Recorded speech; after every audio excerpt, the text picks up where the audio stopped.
And we are going to get started. I am Dr. Kelly OMD, your board certified OBGYN and healthcare executive, bringing you Ask Dr. Kelly OMD. And with us today, we have Dr. H. So tonight, we are going to be talking about menopause, perimenopause, and something that I have termed called menopause and mental health. And that's why we have Dr. H here. Dr. H, go ahead and introduce yourself. Hey guys, I am Dr. Priscilla Hidalgo, or Dr. H, as many of my patients call me. I am a psychiatrist. I am board certified and fellowship trained, and I work from Raleigh, North Carolina, and serve patients in North Carolina and Florida. The best way to describe my practice is that I am that person that you see if you live a busy life and you need to feel less stressed. So if you want to follow me on Instagram at Look Psychiatry. Awesome. Thank you so much for that beautiful introduction. And let's go ahead and get started. So menopause. So I'm an OBGYN. So menopause is when you are not having a cycle. So meaning that you're not having a period or bleed for 12 months. Now, perimenopause is that time before that. And essentially what is happening is our estrogen levels are lowering and we are at the end of our reproductive years. Now, what tells us that our reproductive years are ending is because we are born with the number of eggs we're going to have to ovulate, which means release. And as those eggs get smaller, smaller, and smaller, and they start dying off, then we start going through menopause. Lots of different changes with menopause, meaning that you can have a change in your period, menstrual cycle, means that you can have mental health changes or mental changes associated with that. You can have hot flashes, you can have weight gain, weight loss, you can have mood swings as well. So that's why we've brought on Dr. H, because we want her to talk about perimenopause, mental health, all about. Go ahead, Dr. H. Thank you so much. So one of the things that is important to know is that not only is the fluctuation in the hormones an issue, but if you already have a history of a depressive disorder, you are more likely to experience a reemergence of symptoms during menopause and perimenopause. Most women will notice a change in the way that they feel once they start going through the transition. The transition alone can actually overlap a lot of the symptoms with depression. Most women will experience some changes in sleep, and sometimes it's even I'm hot, I'm cold, you're having the hot flashes in the middle of the night. You're also having the mood swings like you were saying earlier. And also people can experience like sort of like a sense of they don't really know exactly what's going on in their brain. They feel like foggy. So they often complain of having like word finding difficulties and feeling like it's just hard to kind of have the same energy, the same drive and motivation that they once had. I often see patients that they are doing well with their medications for years on antidepressant medication for the treatment of anxiety and depression. And then once menopause starts hitting, the same dose that once was very helpful now is no longer helpful. And now they're like, I don't understand what is happening on top of everything else that I'm dealing with. Now I'm noticing my depression kind of coming on a little bit more. And we're not even getting into some of the other, things, physical symptoms of perimenopause and menopause that are really affecting someone's life, such as having urinary incontinence, or experiencing all these vasomotor symptoms like the hot flashes that they can come at any time. It's a very vulnerable time for women. And you said a couple of things there that I'm already experiencing. So can you kind of tell us the brain fog? And I'm constantly searching for words. And it's so funny. And I know I talk about my mom and I all the time because she was like, well, because of my age, I'm not remembering things. I'm like, Mom, I'm 46 and I'm not remembering things. So I think this all throughout our lifetime. So can you really tell us, when should we be expecting menopause to happen and some of the mental health changes that you're talking about? Well, it's a little bit difficult to study because menopause can hit differently at different ages for women, but we do know that you could have like 10 years of perimenopausal symptoms before you finally stop having your period for at least a year, which is the definition for the menopause, as you know. Usually the word finding difficulties and other cognitive issues, they tend to be kind of subtle, but annoying. They also tend to be a little bit more self-limiting. It's not like when people are having dementia, where they are experiencing difficulties in different cognitive domains, not only in terms of like finding words, but also remembering certain things like what I had for breakfast today, where did I put my keys, that kind of stuff. With that, I also want to talk about people that have ADHD, because women that have ADHD may also experience a worsening of the symptoms of inattention during menopause, which, it's very interesting because a lot of women get diagnosed around this time of their lives because they're like, I just don't understand what is happening. And then once you go over the history with them, it seems like they have had symptoms of ADHD most of their lives. It just hasn't perhaps been severe enough or has not impacted their lives enough. But then once menopause hits, that kind of goes out the window. And then if you're also experiencing symptoms of a depressive episode or having more anxiety, that alone will also affect your cognition. So we have so many different things or variables that are kind of happening at the same time. So it requires you working with a gynecologist to make sure that you're well taken care of. Yeah, and then working with a psychiatrist. So that way we can kind of tease out everything and give you the best treatment that is necessary. That just explains a lot for me because you're just, I mean, as a gynecologist, I know the technical things, but as I have gone through the different things in OBGYN, now I'm going through all these things. I'm like, oh, this is what people are talking about. Okay. So the question next is, what are some of the things that we can do once we're feeling some of these symptoms that you're talking about or experiencing some of these things? Like, how do we get into, or when do we go to you? Because, me as a GYN, I'm like, yes, you are going through menopause. It's been, you're around the age of 52 or 10 years before that. And now you're having some of these symptoms. So what do I do from there as a gynecologist who sees pretty much only women? Yeah, I actually was going to say that I have the other situation where most of the women that I see are not seeing a gynecologist. And I'm like, please, you need to see a gynecologist because there are some things that antidepressant medications won't be able to actually do or tackle. The first thing I would say, pay attention and keep track of what is happening. It is usually easier to remember how we felt a few days ago, maybe a week ago, but not exactly how we felt like 1 or 2 months ago.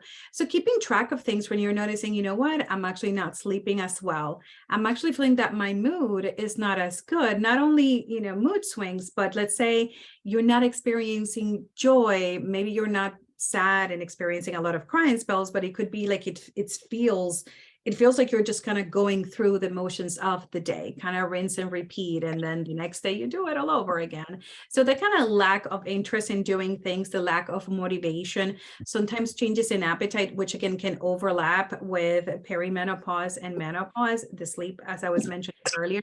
But I would say once you start keeping track of things and you're noticing, hey, this is actually not getting better.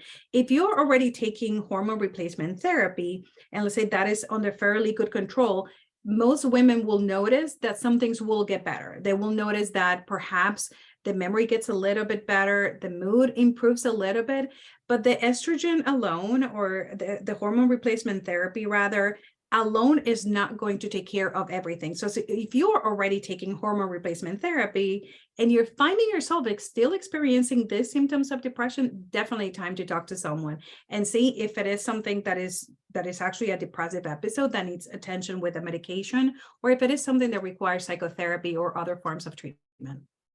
So, you were already led into where I was going next. What are some of the things that we can do to treat mental health changes that are associated with perimenopause, menopause, as well as, like I said, menopause, because I do think that men are going through this as well. So you mentioned, and of course, with Vivalife, we always talk about lifestyle changes first. So that's the exercise, nutrition. I don't say diet, I say nutrition, because we have to have a nutrition plan, as well as our meditation. I love journaling. And we already talked about the exercise and optimizing nutrition. Me as a GYN, I can start small with a antidepressant or other types of medications. But can you go into some of the treatment therapies that you are going to recommend as a psychiatrist?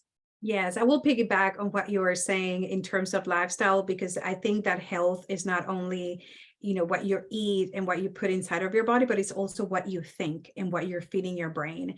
And I think we really need to change the way that we think about menopause. I think for most women, once we're going through the transition, there's a little bit of grief, sort of like, ah, I'm no longer in my 20s. I no longer feel sexy. I cannot lose weight as easily as I used to, but rather seeing it as, yes, I'm going through these changes. There are things that you can do to feel your best during this period of time. Like we were talking about exercise, hormone replacement therapy, all that. And that does not diminish your value. So I would definitely start with the way that we think about ourselves during the transition. If you're having symptoms of depression or anxiety, antidepressant medications would definitely be the way to go.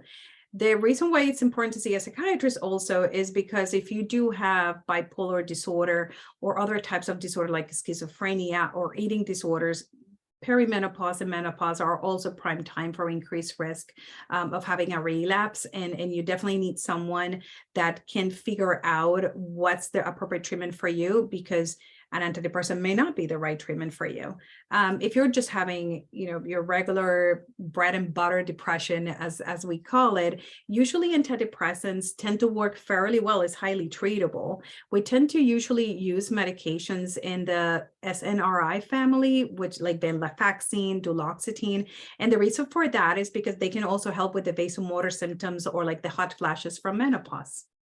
Definitely have prescribed or actually monitored once you've prescribed as a psychiatrist some of those medications, because a lot of times, as we know, there is a significant mental health need across the United States, really across the world. So helping manage those medications or helping manage those, you know what, you need to go back and see your psychiatrist. Just like you say, you need to go see your gynecologist. Is something that we definitely do. Now, one of those things that we've talked about over the 3 times that we've actually talked is how important the gynecology and the psychiatry relationship is.